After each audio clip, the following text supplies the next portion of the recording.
wabarakatuh.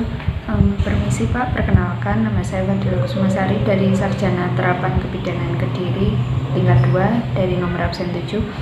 Di sini saya izin menjelaskan tentang epidemiologi penyakit tidak menular, yaitu epidemiologi penyakit anemia.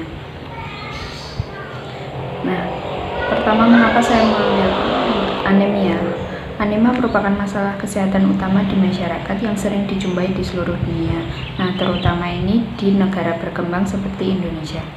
Menurut Suryani, Hafiani, dan Junita, tahun 2015 ini penduduk dunia mengalami anemia berjumlah sekitar 30% atau sekitar 2,20 miliar orang.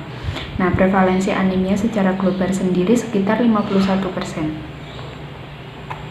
Selanjutnya di sini saya akan membahas tentang definisi dari anemia sendiri, etiologi dari penyakit anemia, kemudian faktor-faktor yang mempengaruhi anemia, faktor resiko, dan upaya pencegahan terhadap penyakit anemia. Nah, yang pertama ada definisi dari anemia itu sendiri. Anemia adalah suatu keadaan di mana tubuh memiliki jumlah sel darah merah atau yang biasa disebut dengan eritrosit yang terlalu sedikit, di mana sel darah merah itu mengandung hemoglobin yang fungsinya untuk membawa oksigen ke seluruh jaringan tubuh. Ini menurut Proferanti tahun 2013. Sedangkan menurut American Society of Hematology, anemia adalah menurunnya jumlah hemoglobin dari batas normal sehingga tidak dapat memenuhi fungsinya sebagai pembawa oksigen dalam jumlah yang cukup ke jaringan perifer. Untuk selanjutnya, saya akan membahas tentang etiologi dari penyakit anemia.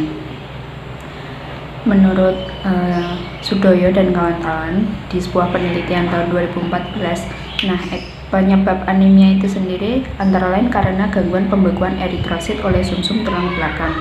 Selanjutnya ada faktor kehilangan darah seperti pendarahan, lalu juga karena proses penghancuran eritrosit dalam tubuh sebelum waktunya atau biasa disebut hemolisis, dan juga kurangnya asupan zat besi, vitamin C, vitamin 12, dan asam folat. Nah, menurut Agrawal, penyebab utama dari anemia ini sendiri adalah gizi dan infeksi. Masalah gizi yang berkaitan dengan anemia adalah kekurangan zat besi. Hal tersebut karena mengkonsumsi makanan yang tidak beragam atau cenderung monoton dan kaya akan zat yang menghambat penyerapan zat besi, sehingga zat besi tidak dapat dimanfaatkan oleh tubuh. Nah, kekurangan zat besi juga dapat diperburuk oleh status gizi yang buruk, terutama yang berkaitan kekurangan asam folat, vitamin B12, dan vitamin A. Nah, pola konsumsi sumber penghambat penyerapan zat besi atau inhibitor dapat berpengaruh terhadap status anemia.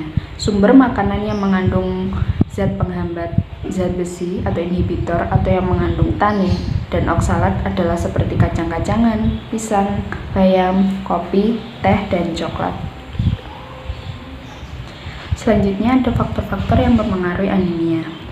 Menurut sebuah penelitian, faktor-faktor yang mempengaruhi anemia ini sendiri antara lain berdasarkan jenis kelamin, tingkat pendidikannya, lalu ada indeks massa tubuh, lalu ada gaya hidup, dan juga yang terakhir status kesehatan.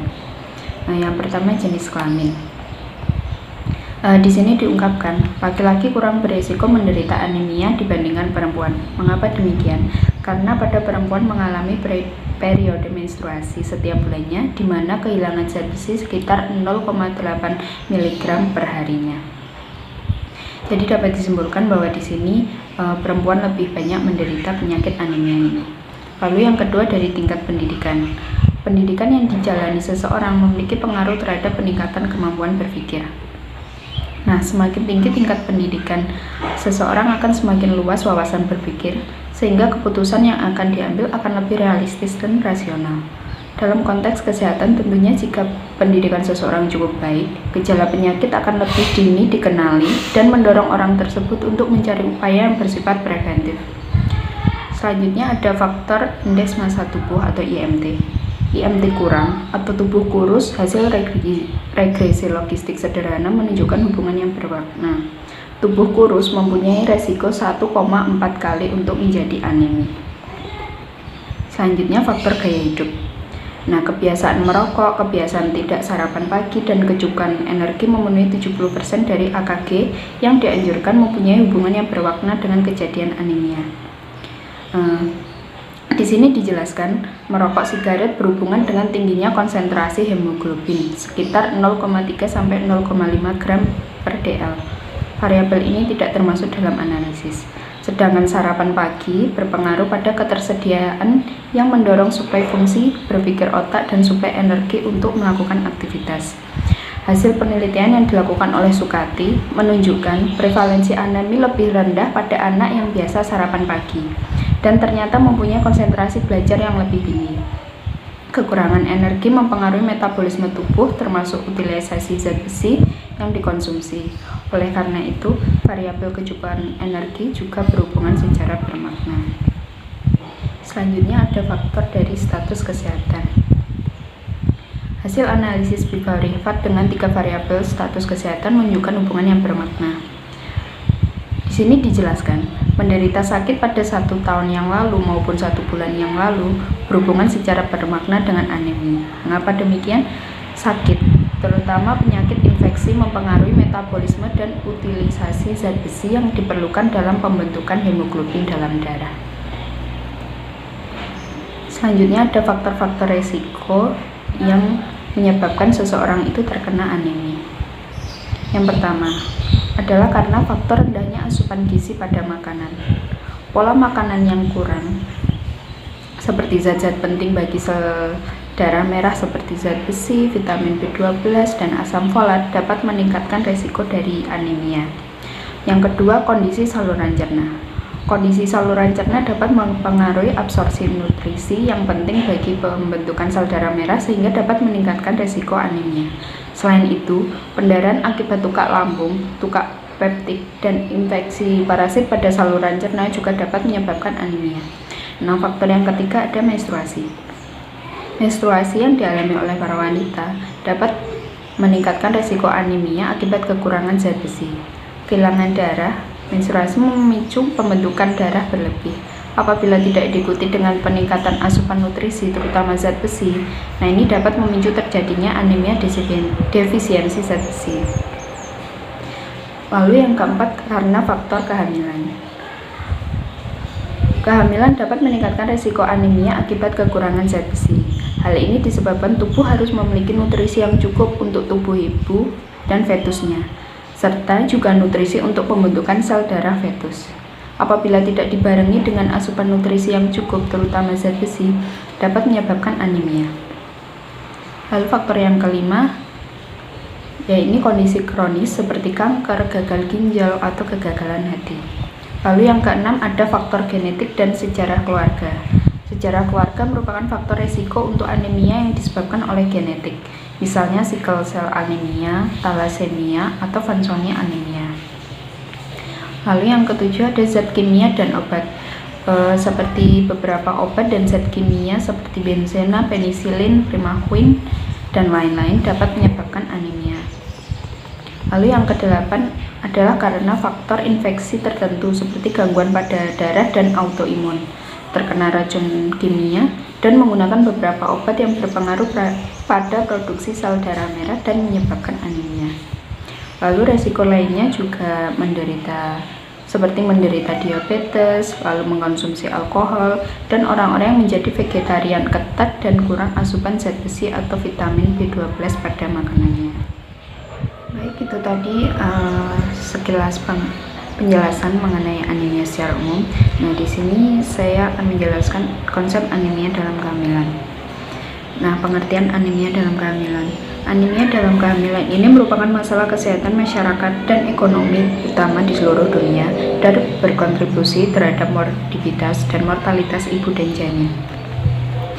Anemia sendiri itu merupakan suatu keadaan di mana kondisi ibu dengan kadar Hb di bawah 11 gram persen pada trimester 1 dan 3 dan kurang dari 10,5 gram persen pada trimester 2. Nilai batas tersebut dan perbedaannya dengan kondisi wanita tidak hamil adalah karena terjadi hemodilusi, terutama pada trimester 2. Etiologi dari penyakit anemia dalam kehamilan itu sendiri antara lain kehilangan darah yang berat seperti pada saat menstruasi dan infeksi parasit. Terus kondisi-kondisi lain seperti malaria, menderita HIV yang menurunkan konsentrasi Hb darah, dan juga kekurangan nutrisi mikronutrien. asupan yang rendah, dan penyerapan zat besi yang buruk terutama selama pertumbuhan dan kehamilan. Saat kebutuhan zat besi lebih tinggi juga merupakan faktor anemia. Selanjutnya ada diagnosis anemia dalam kehamilan. Untuk menegakkan diagnosis anemia kehamilan dapat dilakukan dengan anamnesa. Pada anamnesa akan didapatkan keluhan cepat lelah, sering pusing, mata berkunang-kunang, dan keluhan mual muntah lebih hebat pada hamil muda. Pemeriksaan dan pengawasan HB dapat dilakukan dengan menggunakan alat sahli dan juga pemeriksaan lab lainnya. Selanjutnya, akibat dari penyakit anemia yang berhubungan dengan kesehatan ibu dan anak. Anemia sangat besar pengaruhnya terhadap kehamilan, persalinan, nifas, dan juga pada bayi. Pengaruh anemia terhadap kehamilan yaitu dapat terjadi persalinan prematur, abortus, tumbuh kembang janin dalam rahim terhambat, mudah untuk mendapat infeksi, terdapat ancaman dekompensasi kordis atau HB kurang dari 6 gram persen, mulai dari dosa atau biasa disebut kehamilan anggur, hiperemesis gravidarum, pendarahan antepartum, dan ketuban pecah dini. Selain itu, anemia juga dapat berpengaruh dan menimbulkan bahaya saat persalinan, yaitu terdapat gangguan kekuatan mengejan. Kala pertama dapat berlangsung lama dan terjadi partes terlantar. Kala dua berlangsung lama sehingga dapat melelahkan dan sering memerlukan tindakan operasi sesar. Pada kala 3 atau kala uri dapat diikuti oleh retensio plasenta dan pendarahan postpartum karena atonia uteri. Kala 4 dapat terjadi pendarahan postpartum sekunder atonia uteri. Selanjutnya pada kala nifas, anemia dapat mengakibatkan terjadinya subinvolusi uteri, menimbulkan pendarahan postpartum, memudahkan infeksi pubernium, mengeluarkan ASI yang berkurang, terjadi dekompensasi kordis mendadak setelah persalinan, anemia kala nifas, dan mudah terjadi infeksi pada mamai. Bahaya anemia terhadap janin, yaitu anemia akan mengurangi kemampuan metabolisme tubuh sehingga mengganggu pertumbuhan dan perkembangan janin dalam rahim, dan dapat terjadi gangguan dalam bentuk abortus, kematian intrauterin, persalinan prematuritas tinggi, lalu berat badan lahir rendah, kelahiran dengan anemia, dapat terjadi cacat bawaan, bayi mudah mendapat infeksi sampai kematian perinatal, dan intelijensia yang rendah. Nah, ada banyak sekali bahaya-bahaya yang ditimbulkan dari penyakit anemia ini sendiri. Nah, di sini saya akan membahas tentang upaya pencegahan dari penyakit anemia, khususnya kepada ibu hamil. Nah, banyak anemia yang tidak dapat dicegah, tetapi Anda dapat membantu menghindari iron defisiensi anemia dan vitamin defisiensi anemia dengan makanan sehat yang pertama mengandung zat besi. Zat besi dapat ditemukan pada daging. Jenis lain adalah kacang, sayuran berwarna hijau gelap, buah yang dikeringkan, dan lain-lain. Makanan yang mengandung zat besi penting untuk mereka yang membutuhkan zat besi tinggi, seperti pada anak-anak, wanita menstruasi, dan wanita hamil. Nah, zat besi yang cukup juga penting untuk bayi, vegetarian, dan juga pada atlet. Yang kedua adalah makanan yang mengandung asam folat. Nah, dapat ditemukan pada jeruk, pisang, sayuran berwarna hijau gelap, kacang-kacangan, sereal, dan pasta. Selanjutnya ada vitamin B12. Vitamin ini banyak terdapat pada daging dan susu. Nah, yang keempat yaitu makanan yang banyak mengandung vitamin C. Contohnya sendiri seperti jeruk, melon, dan buah beri. Vitamin C ini juga dapat membantu penyerapan dari zat besi itu sendiri. Di sini kesimpulannya bahwa alangkah baiknya kita mencegah dari penyakit anemia ini sendiri dengan cara meningkatkan asupan yang bergizi yang banyak mengandung zat besi, asam folat, vitamin C, dan juga lain sebagainya.